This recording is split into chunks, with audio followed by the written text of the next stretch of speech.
Yo, Motif, turn me up on them headphones, bro. What up? Yes, Bana. Yes, Bana. Yes, Bana. Yes, Bana. Yes, Bana. Yes, Bana. Yes, Bana. Yes, Bana. Yes, Bana.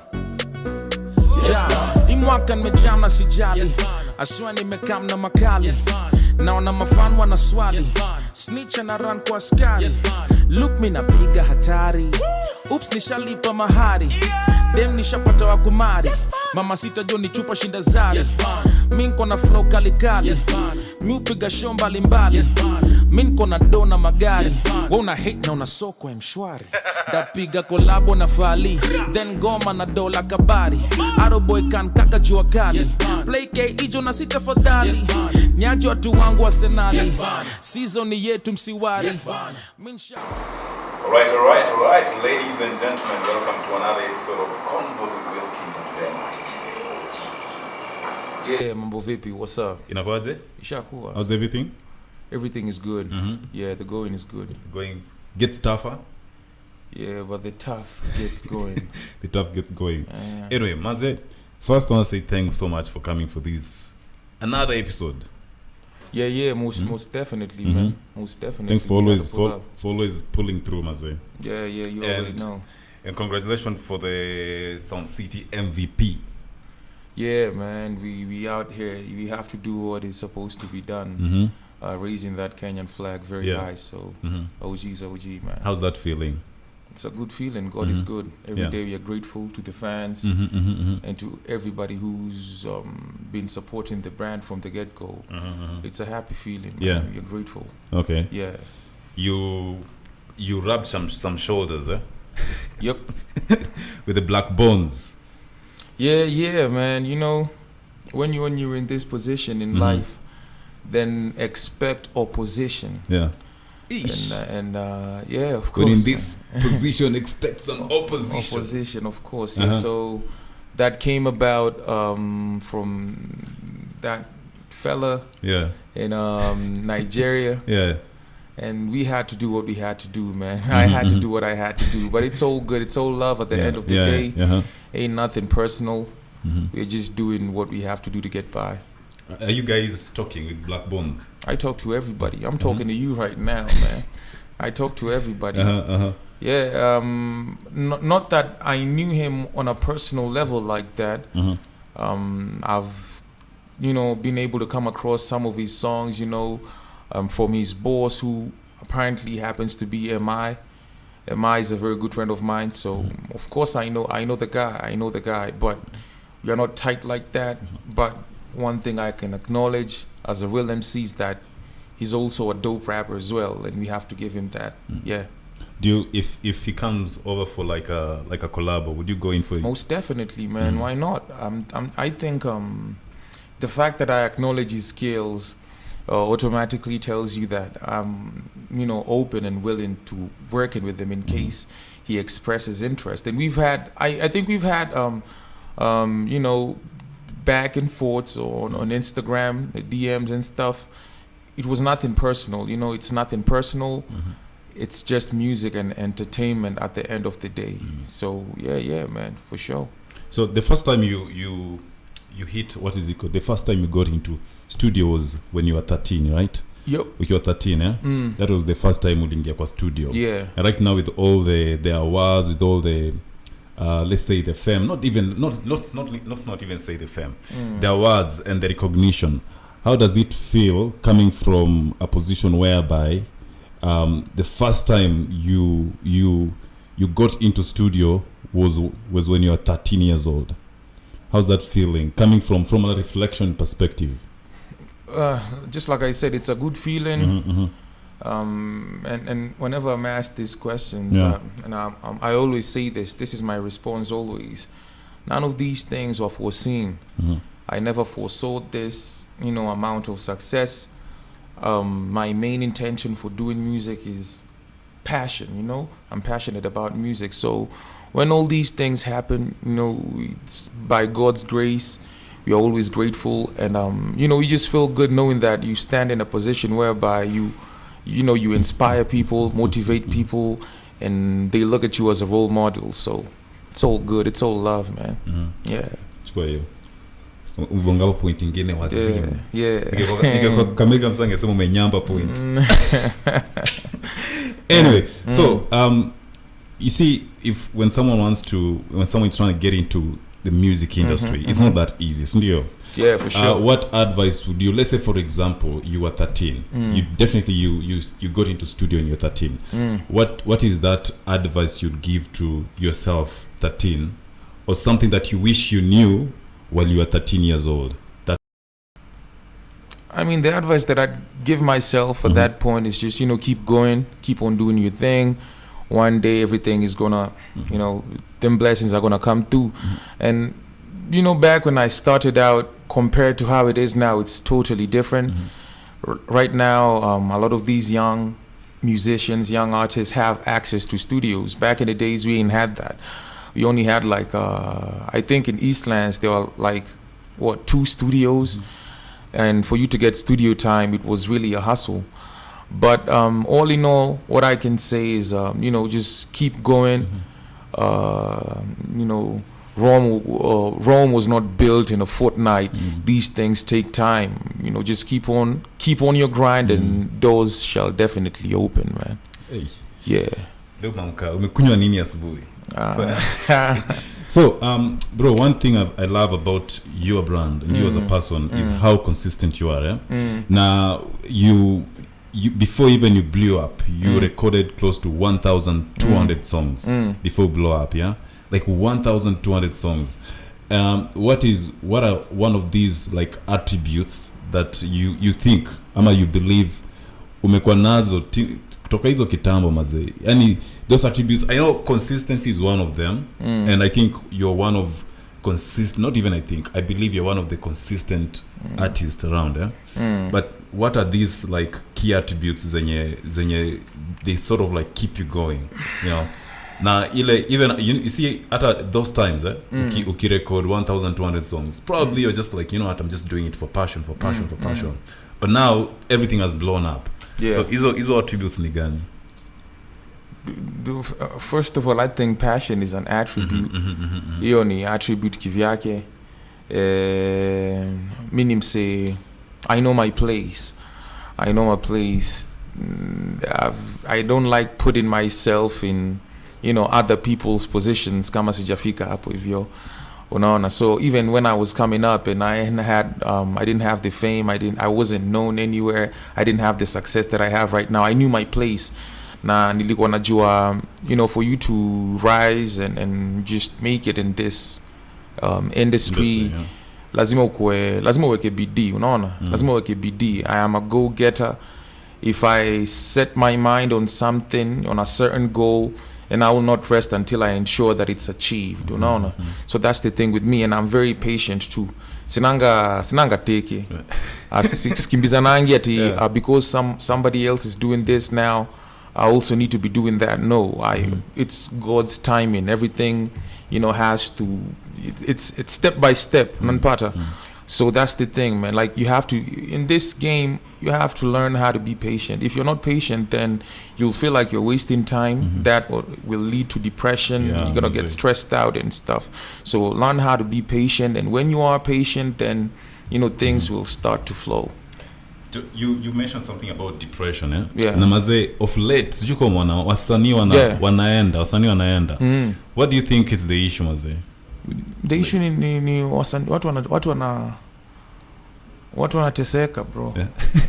Ni kubaya. Watu wanateseka, wasanii wanateseka mbaya sana. Unajua, just like I said, right now we're living in a different time. And it's like sisi kama wasanii, we feel like we are under a microscope, and everything we're doing right now, it's being watched. Exactly. Watu wana scrutinize, unajua, watu wako ready to criticize every move that you make. All this has been made possible by social media. And there's when you're an artist, there's a certain image you have to present to the people. And if you don't do that, then you're considered a non-superstar. Everybody wants to be a superstar, man, you know. So that brings about a lot of, you know, thinking, thoughts which lead to depression at the end of the day, which is very unfortunate. Yeah, because that I mean nishaijipata kwa such situations. Yeah, being depressed. Yeah, and shakuwa depressed back in the days, you know, because you know, things never used to be the way they are right now. And depression is real. And mi ambianga wase, yani tafuta mse uongee na unajua, because people are really going through you know, a lot of shit out here. And yeah, man, but it is what it is. Kwanza artist wa majama wanaume, unajua men rarely talk, mazee. We rarely talk. Let's take this episode. Probably will be live tomorrow, on Thursday. Okay. So let's do a throwback. In the first time you hit the stage was in 2008. Cynthia, that was the first time you got on stage. That was not that was the first time that I got on stage as Khaligraph Jones. Khaligraph Jones. Yeah. So that was the first time. That was the first time. How was that experience? Just you having, and let's say, was it your first time you kickstarting your music career professionally? No. The way it happened is it was not even planned. Yeah. It was at WAPI Words and Pictures, British Council. It used to happen back in the days.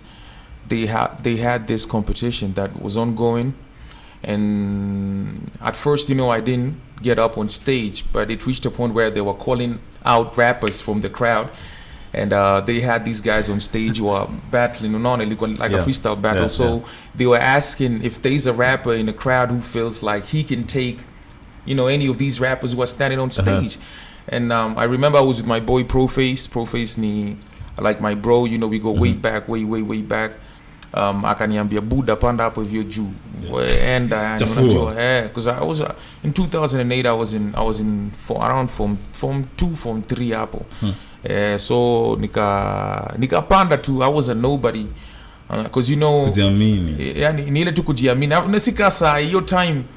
Saizi unajua kila mtu ni msanii sababu wameona labda umeona kina Khaligraph wanaimba, unajua kila mtu hiyo time, si kila mtu alikuwa msanii. So wale watu walikuanga pale juu, wale kwa stage, there were people who were actually very talented. They had skills for days, and for you to even step up on stage and go against them, then that meant you also needed to have that, you know, same amount of skill, if not more. So me, I got up on stage, nikasema kaende. And I remember there's a guy called Point Blank. Yeah, when nini tuipige. There's a guy called Point Blank. Sikuwa nimeambia wasee naitwa Khaligraph. Hata Proface best yangu sikuwa nimeambia naitwa Khaligraph. And so Point Blank asked me what's my stage name, what name do I go by. I told him my name is Khaligraph. Random too. Random to mimi naitwa Khaligraph. Point Blank aka announce on stage. So we got Khaligraph on stage, you know. So I'm like, yeah, let's get it going. And that's the first time, you know, tukafanya freestyle battle. Came out of nowhere. Yeah. And I didn't have a click. I only had my boy Proface. I think I say that on a song off the Testimony 1990 album. Started rapping, freestyling on stage. I was my shit was impressive. Everybody was mind blown. Like sema toka wapi? Ujamana flow aje, unajua, like it was something out of this world. And because there's a certain way people are rapping, and there's a certain way I was rapping. It was so different. And I guess hapo ndio mali sasa watu wakajua tu ni mazishi kabidi wameti na Jones ilitoka. There's a certain gospel group ya kitambo sana. I don't know if you've been a keen follower of the gospel, the ministry, nyimbo za ministry, then you will know. Bishop. Yeah. So, but it was a rap group. So ilikuwa inajiita 4th Avenue Jones. Yeah. 4th Avenue Jones.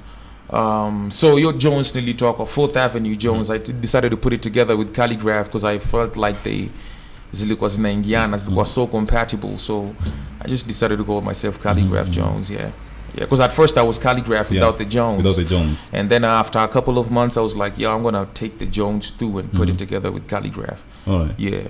So in 2009 you took part in Channel OMC Africa competitions, Yep. which ulishinda but you didn't travel because of travel documents.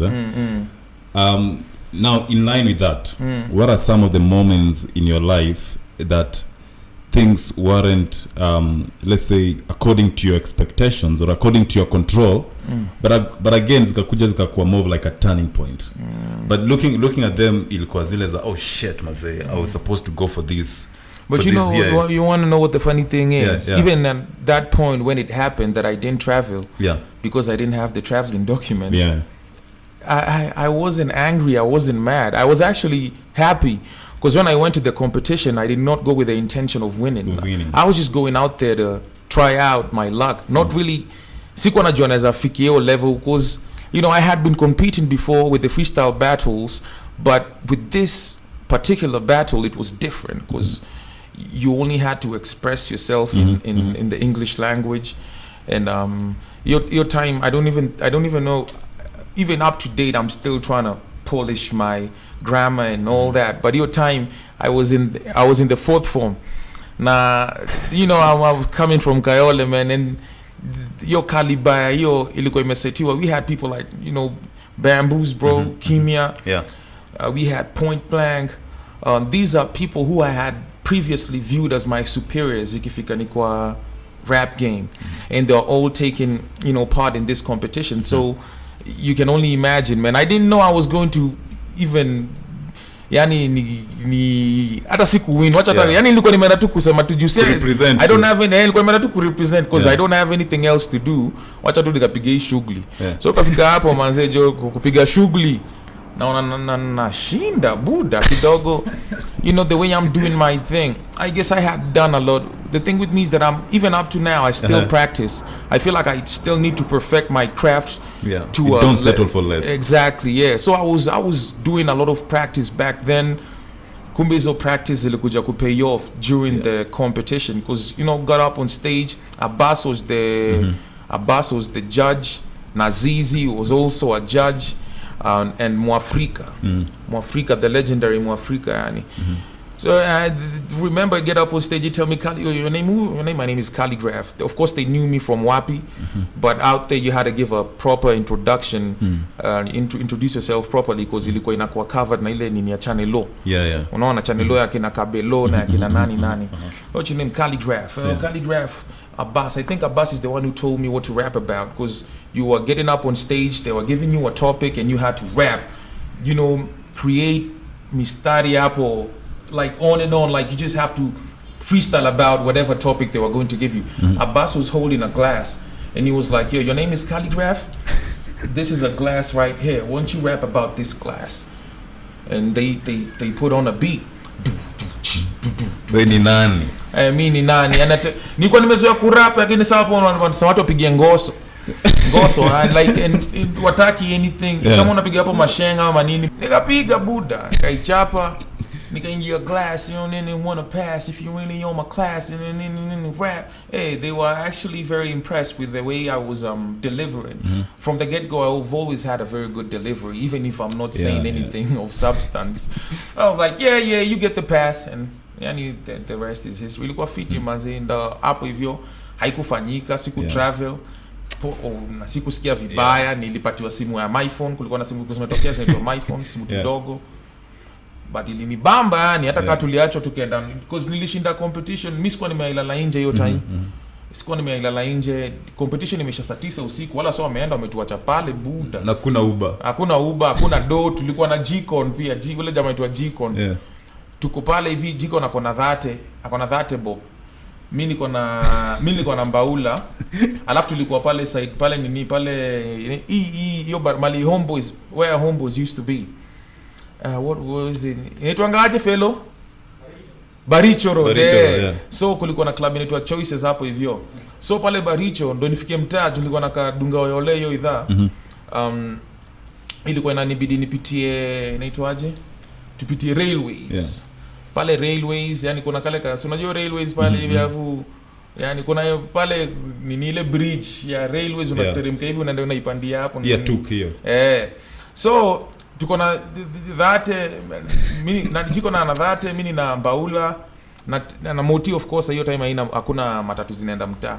Sasa tukaamua niaje, acha tupige Kalesa hadi Tao, acha tutoka hapo tuingie Tao. Na ilikuwa ni almost hiyo time tuka Kaka jupia pale kwa clubs. After tumemaliza competition, immediately we were done with the competition, and you know, I was there, and these Chanelo guys left wakatuacha pale hivi, sisi wala tujashinda, shida yenu. Hatuna pesa ya drinks ya kuka kwa club, na club competitions imeisha. Wale mabonsa kuja kuambia ni aje buda hapa kama ukuni kitu kanyanga hivi jiondoe. Mimi ni mtu sijaila la nje, na pale jiko na kona dhate, mimi niko na baula. Hatuna Ferrari ya kufika mtaa, tukasema acha tuongoje hapo nje ya club. Tukakaa hapo nje, ikafika kitu kama around 4:30 enda kufika 5, tukakata hivi tukaipitia ile hiyo bridge ya hiyo railways hapo pale, tukabambwa na karao. Ulikuwa umejaa hivi sasa hiyo? Mimi wanga nilisikuanga mkubwa hivi, lakini nilikuwa nimejaa tu ever since I can remember, because I've always been a big bodied person, you know. So karao amekuja pale manze, naambia si hatuna kitu. Mimi hatuna kitu. Ule jamaa hataki kunashatoa pingu. Nafu ni mlevi pia ukarao. Akachukua hiyo nini? Akachukua pingu na tukua tunataka kubamba, tukamwambia nani akona hiyo 30 bob, mimi niko na mbao. So akachukua hiyo selasa na hiyo mbao, na tukabaki hivyo yani manzi. Tukabaki hivyo tukaenda tu yani, tusami nikaenda kuongoja pale OTC, nika relax kafika around kitu kama saa moja nikadungia mzae wangu tenje. Ni aje nini? Sijui M-Pesa kama zilikuwa nini. I don't even zilikuwa zimechomoka vizuri.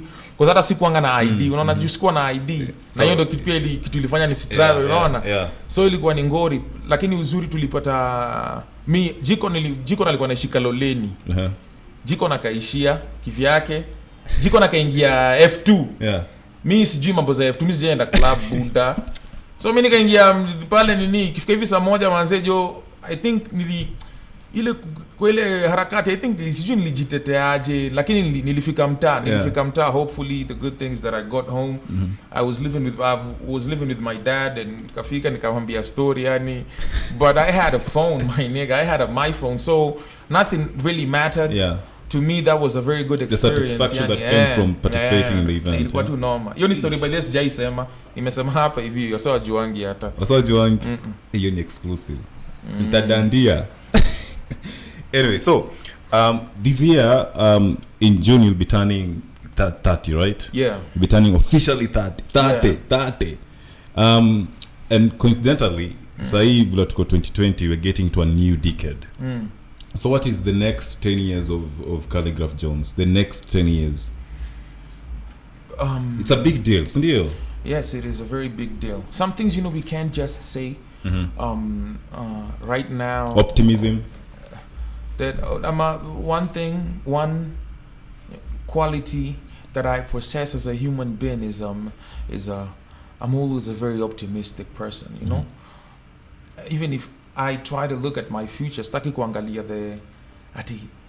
hii inaweza fanyika lakini pia hii inaweza hapana. Yani I'm always trying to look at the you know, the light yani the good things that may happen. So most definitely what I've been doing all through is you know, building an empire.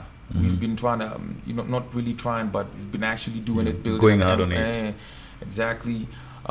Putting in work, you know, doing things that have never been done before, or even if they've been done, not to the magnitude that I'm, you know, doing them. So, you see, my studio, my label, I want to take it to the next level.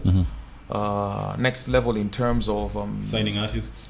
Yeah, signing artists, helping out people. I believe sometimes, you know, with the way I've been able to understand music at this point, I wouldn't say I want to sign a musician, but I'd say I want to form partnerships with young, undiscovered names and help them get a proper platform to display their talents and skills, and you know, just help them, you know, wanna propel their wings and whatever. So that's what I intend to do, and basically like giving them what you didn't have when you starting exactly. And sitaki kuja kwa boss wa mtu ati we nini, and this is off the experience that I've had and I've seen scenarios in the local industry. And we are not going to mention names here right now, but you've seen what's been happening. Yeah. Seen a couple of stories trend, and I understand how this music business thing works. So just to avoid that, and be in good terms with people, I'd rather we form partnerships. Yani kusaidiana. So that's the direction I want to take my music. And me more as a like person, even not trying to complicate shit. Start complicate vitu at start pia kuwadanganya tunataka sijui kuwa na a whole building whereby you're gonna be signing artists. No. We just want to help the industry in general and give platforms to those who lack. Exactly. Yeah. So you the other story kuna piga Jikon, you mentioned kina Abbas na Zizi, yeah? Yeah. Yesterday actually I was hanging out with Castro. Asema nikusalimie. Yeah. Castro, yeah? And we were having this conversation about the OGs of the game. Kina Abbas, like kina Prezo. And he was saying that his sentiment alikuwa na feel like the OGs are not appreciated the way they should. Like he feels like my OG, like kina Nazizi, hata kina Nameless, like they're not getting the credits. Yeah, they're not getting the credit that they should get. What's your take on this? It all circles back to the industry, the not only the industry, but when we started the campaign for Play KE, Play Kenyan Music, that didn't only mean that we just want our music songs to be played on radio. No, that was not the message behind that. Yeah. The message was for people to start embracing their own, and not only mimi kama Khaligraph. I think that's where people go wrong. Let's start embracing the whole industry in general. Embrace this. If you want to embrace Khaligraph Jones, fine. But here we have the people who actually started this whole thing. That's where Prezo, they come in. So when we achieve that, if we finally achieve that, then these people, I believe, will be appreciated to the level they want to be appreciated. Because niko sure ama ujiwa na kaa mahali ucheka sana. Because kwa zile za, if you guys are trying to appreciate the talent, appreciate the local talent, yet you don't appreciate the people who put the talent out there, then it beats the logic. I'm very shocked. Also check I have had a chance to chill out with some of them. That they actually it's not even a joke. Like it's not funny. It's not funny. I say sometimes it gets to a point whereby you start feeling disappointed. You get disappointed, and you go like, really, after all this time, after all the milestones we set for you people to exist in this generation and do what you do, this is how you want to treat us, or just want to treat the whole industry in general. It's unfortunate, but I'll say this right now: we are not where we were 2 years ago. Exactly. That's the good thing. That's the good we thing. have made proper progress. We have had young and up and coming artists blowing up, right now. There is a new sound that was birthed off this campaign. The Gengetone, them kids is the out controversial here. Gengetone. The controversial Gengetone. The kids are out here, irrespective of whatever is being said about them. You can never stop the noise. The noise is makelele ni ile watu watapiga kelele. Castro actually said yesterday that if there's someone who needs to be applauded for supporting Gengetone since day one, even before people knew about Gengetone, is Khaligraph Jones. Yeah, I mean, I wouldn't want to take all that credit, but the thing with me is that I feel like if people get a way, of expressing themselves. Then who are we to come and dispute? Yeah. If they feel like that's the direction they want to take with it, then let them do it. And we've had a lot of criticism for this, particular sound. Yeah. And I was just saying the other day, I had an interview with some guy called Antonio Soul. Nikambia, I say, hii sound bado ni ndogo.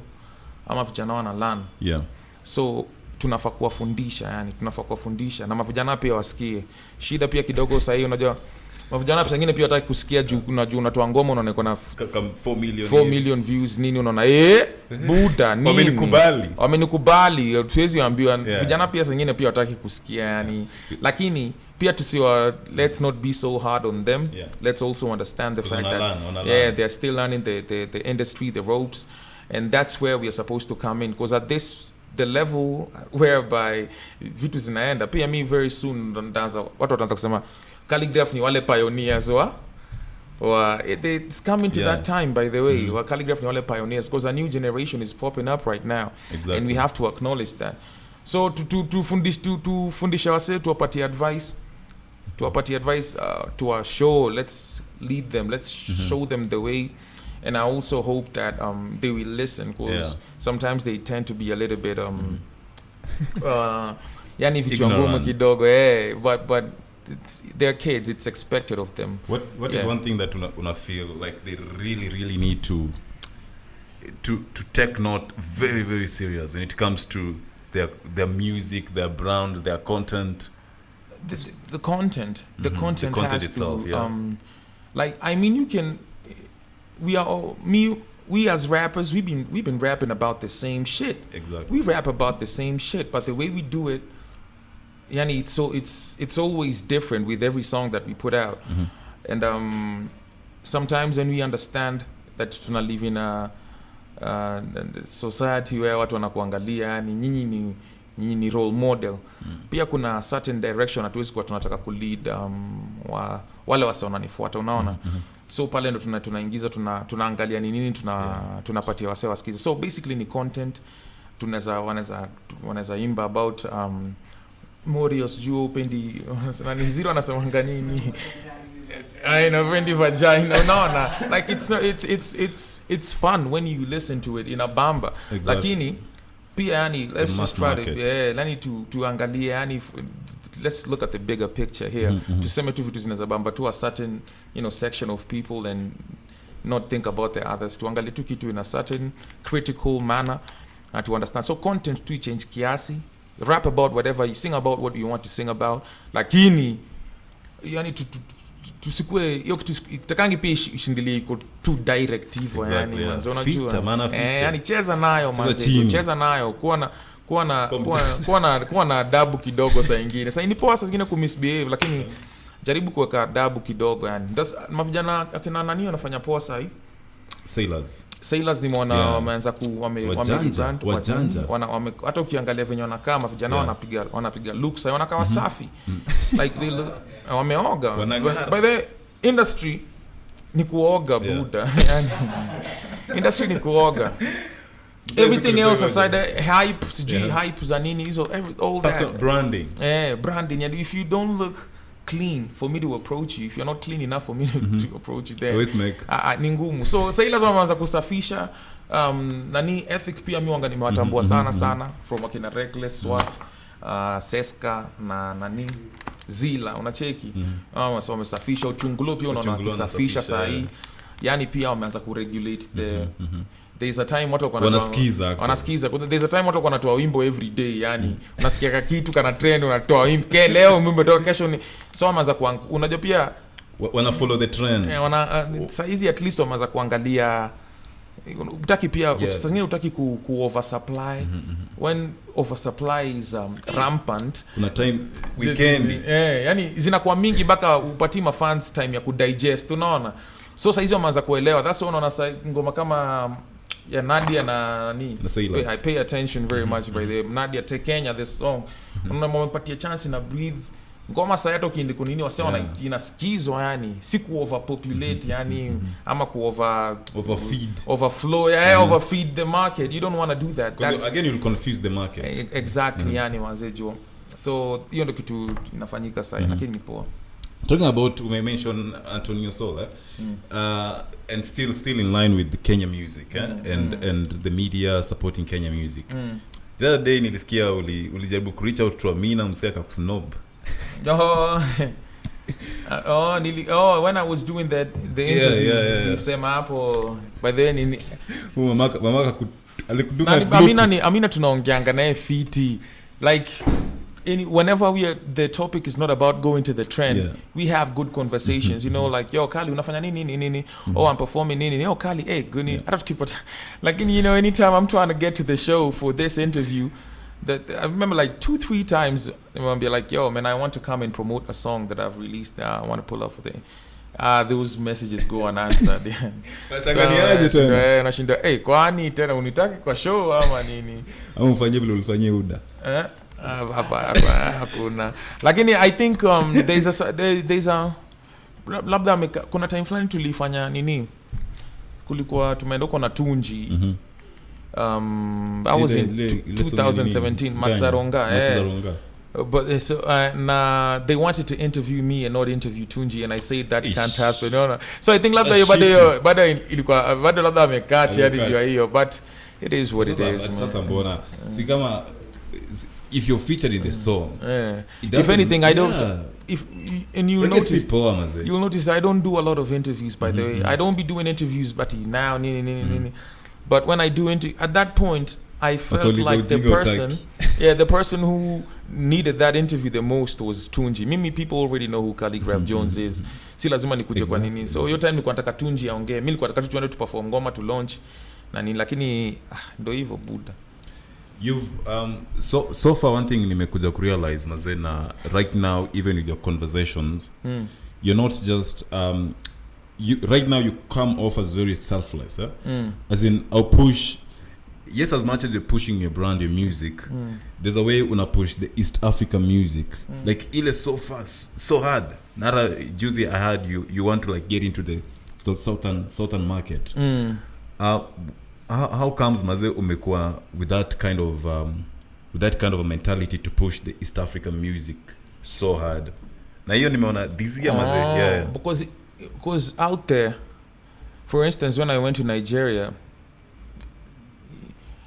they don't view Kenya as Kenya they view Kenya as East Africa so the same way you go to Nigeria inakonga ni West Africa utasikia Ghana all those people are like the same so and Nigerian they have an advantage in Nigeria they have very huge population the population is very big so akona watu wengi so in my mind I thought that the only way we can be able to also rise to somewhere close to that level is if we all come together as East Africa and that's why nikasema Khaligraph is no longer like I mean I've been repping the Africa from the beginning but I just wanted it to be known that Khaligraph is repping East Africa from now henceforth. I'm not only representing Kenya. East Africa is one community and that's how we are viewed out there so I took it as my responsibility to push the whole East Africa in general as far as music goes. Amazing yeah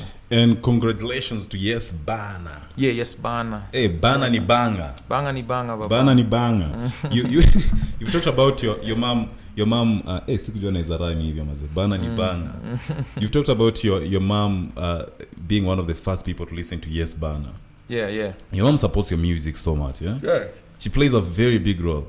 Yeah when you get support and just basically support from a person like your mom, support system like that's I think that's all you need.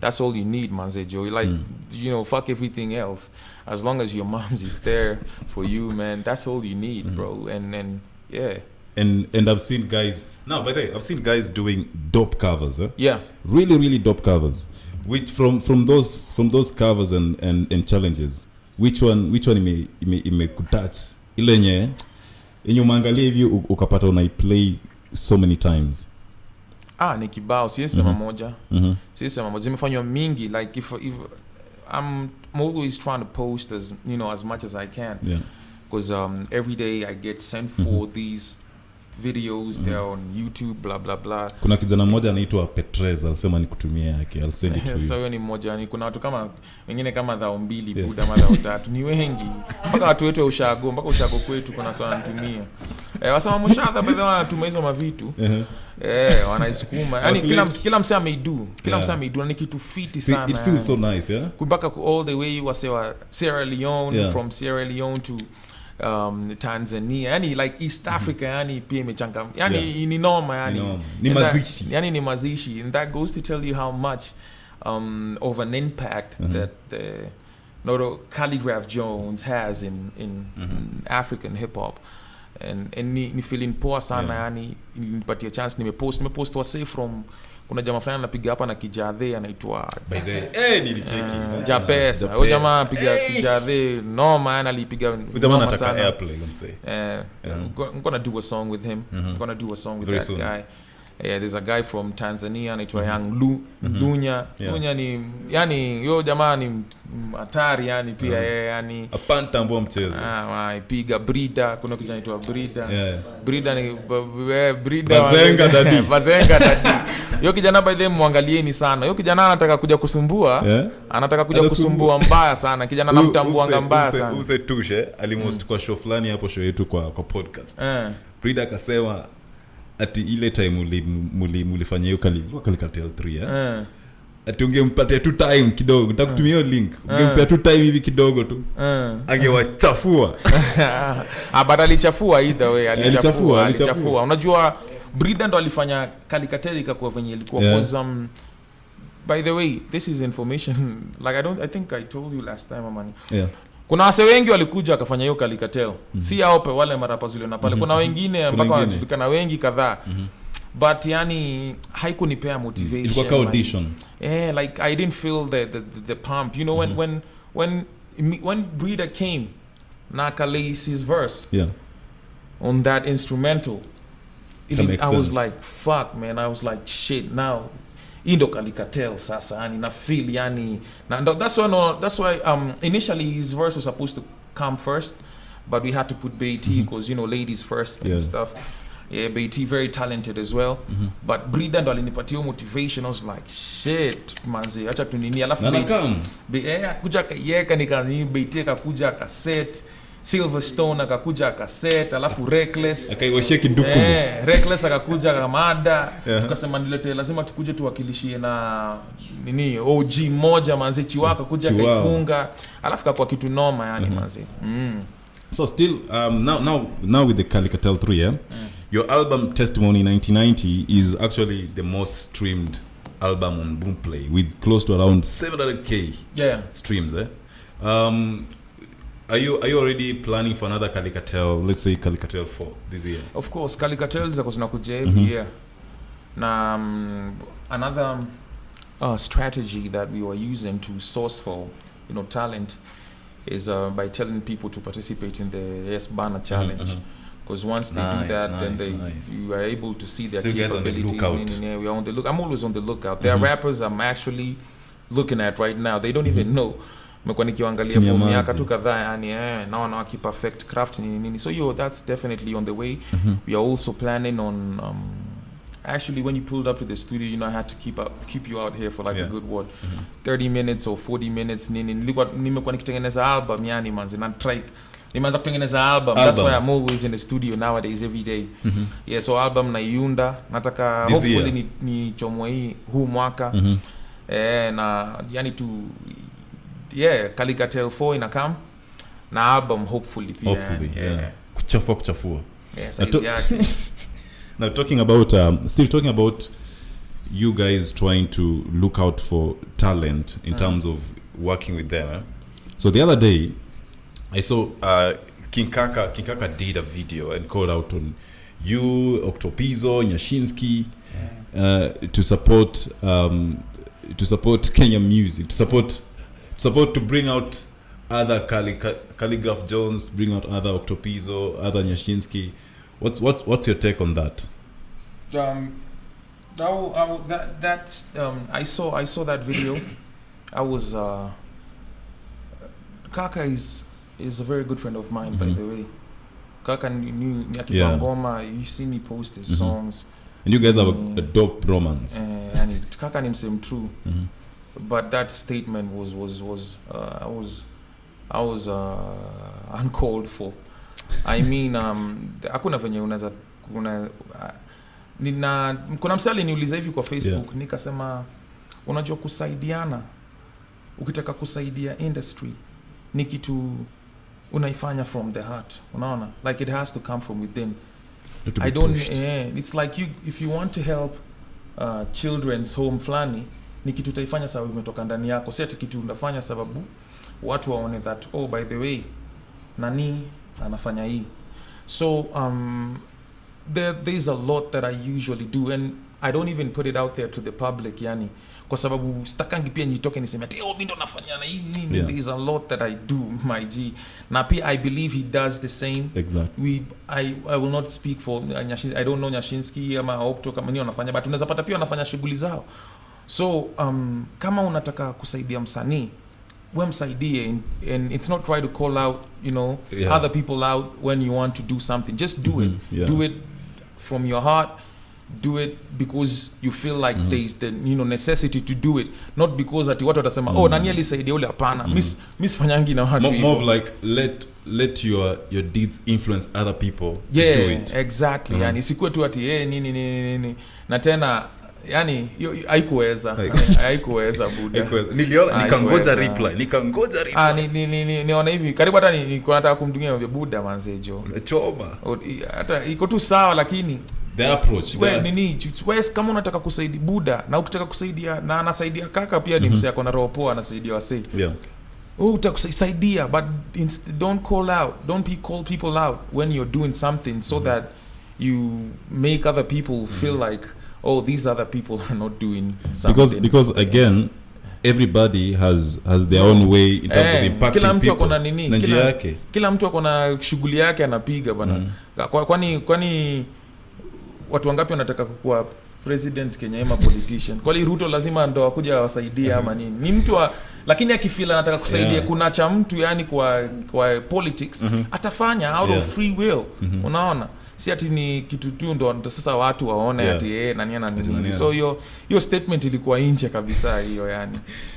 Still on the same on Yes Bana you called out on nani Nyash na Ohanga. Cheki Ohanga kikam saa hii mnaweza ingia kwenye studio. Why not? You tried reaching him? Ohanga tunaongea. Naongea naye tukipatana naye. Niongea na kila mtu tukipatana, hata tunaongea naye saa. Unaona, niongea na kila msee. This is the thing that OG I don't take stuff ati personal. That's one thing I like about you. Me yangu ikuangi personal ati nini. That's why sometimes, you know, you'll see me on Instagram, Facebook, Twitter, and you expect a certain image of me when we you know meet, and then you're like oh shit umse yani ni mse tu ni nega tu amerelax, unaona. Ani amerelax inanga mambo so design amerelax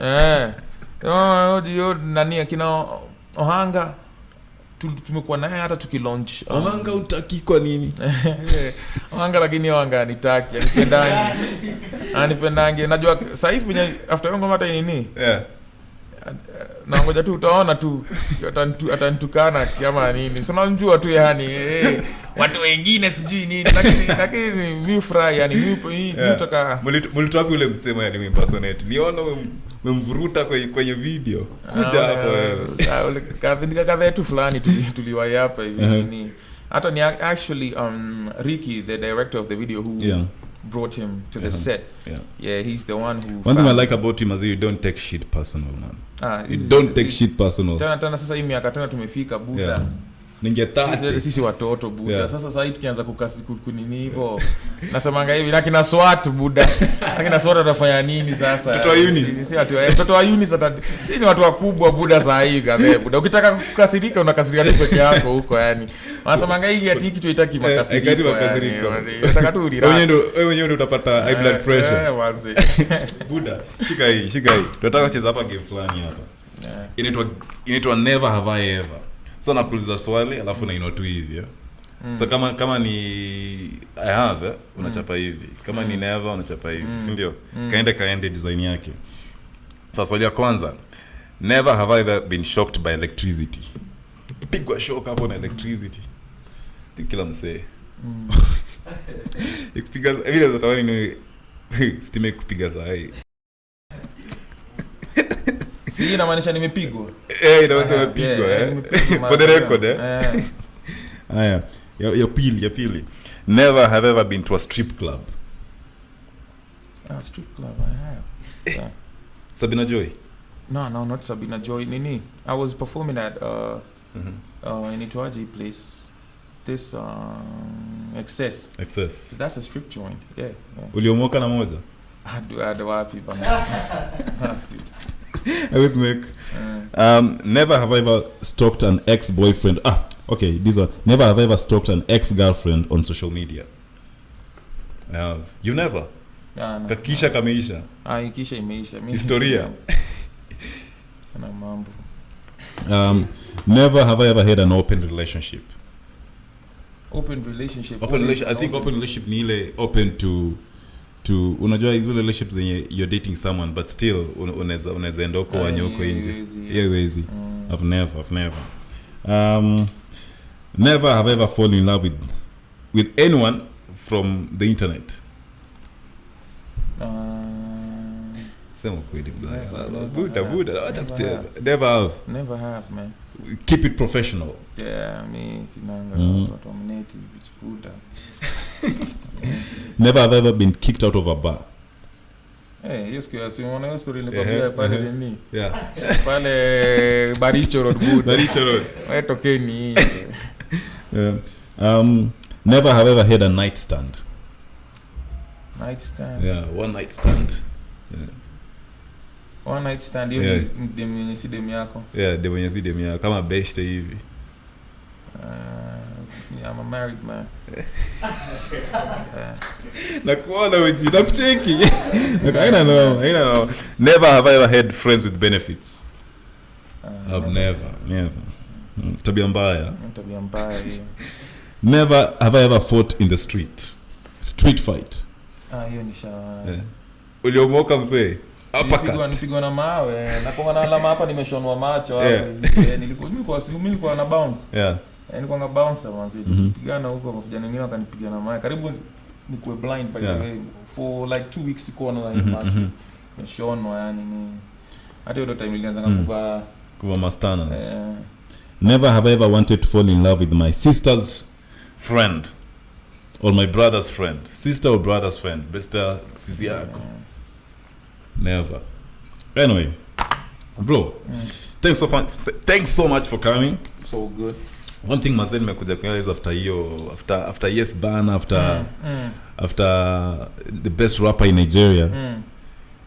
Luku unapiga kupiga. Luku unapiga luku za sponyo. Last year unajua ulikuwa unapiga gym. Ndio tutengeneze mwili yani tukianza kuingia kwa look ya pesa. Design tu size yake size yake. Mimi sio kina uhanga. Hao ndo wanakonga wasewa mimi kuna ngozi nyingine siwezi vaa. Unajua mimi kuna ngozi nyingine siwezi piga yani sababu pia mimi ni OG, mimi ni gangster yani. The line of the work that nafanya. In the line of work nafanya yani haini allow yani kukaa in a certain way lakini sasa hii unajua pia sasa ile look napiga ni ya kibosi. Yani ile design inaonyesha yani si ya mama lakini bado at the same time. Yani unakaa umekafunga yani sasa hizi tumekafunga yani lazima. Talking about kafunga, what's your net worth? Hizo ni vitu personal. Hizo ni vitu yani watu wa estimate kivyao yani manze lakini sasa Mungu amenibariki. Mimi naona inachezea ka 30m hivi 35. Mungu pia ikiwa hapo pia Mungu tu pia anabariki yani unajua. Mungu anaweza. Another random one. What are some assumptions people have about you? Watu wako na assumptions mingi juu ya OG wanafikirianga OG ni arrogant. Naweza kuwa pia like ikinibidi na kuanga yani. Simeshaona nikifukuza nikiongelesha ma presenters vibaya ama nini. Ile siku nini ilikuwa mbaya? Watu wajui kuuliza maswali na lazima wafundishe. Na location. Unauliza nonsense. Ukiuliza nonsense unajua pia mimi sipendi hiyo mchezo. Utaona tu nimekuwa arrogant. So lakini tu watu wanafikirianga sio watu wanafikirianga mimi ni babi ama nini yani sijui nini lakini Buddha. Mini ordinary. Normal. Song gani za Kenya unasikiza sasa hivi? Ziko on repeat. Sasa hivi nilikuwa nasikizia ngoma gani imekuwa Of course mko nikichunisha ngoma yangu ya Bana, kuichunisha mbaya sana. Sikuwa naichunisha sana lakini mama anaichunisha sana kwa keja, so we just listen to it like every day. Nasikizia nilikuwa na nani mwingine huyu kijana, kuna ngoma fulani hapo sijui kama hizo pia ni Gengetone ama nini. Kuna jamaa fulani anaitwa Vuva. Wewe ni Gengetone. Vuva ni Gengetone. Sasa amemba hii song inaitwa aje hii? Vuva alipiga ngoma. Vuva ni mtu yule kijana ni mnoma. Kuna ngoma fulani walipiga na maboys fulani hapo kina Dimore kina nini. Hiyo ngoma sijui ngoma ni kwenye tu. Hata mimi najaribu kumkuja. Gani hiyo? Nare. Watu hata tunaichunisha mbaya bwana. Hiyo ngoma ni noma.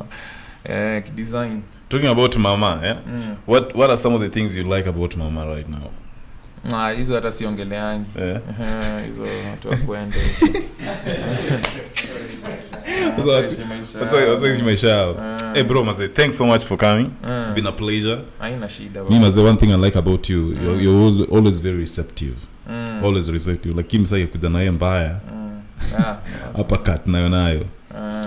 Anyway, Maze, that was an episode with Khaligraph Jones, Mr. International, best rapper in Africa and Nigeria. And this was Convos with Wilkings here on Wilkings Podcast Network, Kenya's #1 podcast network. Stay tuned for other shows on the network. Stay Walk with Diane by Diane Anjala, Tush Time by Tush Ian, and Sense Talk by Nina Shaban and Lian Conchita. And this was Convos with Wilkings on Wilkings Podcast Network with Khaligraph Jones.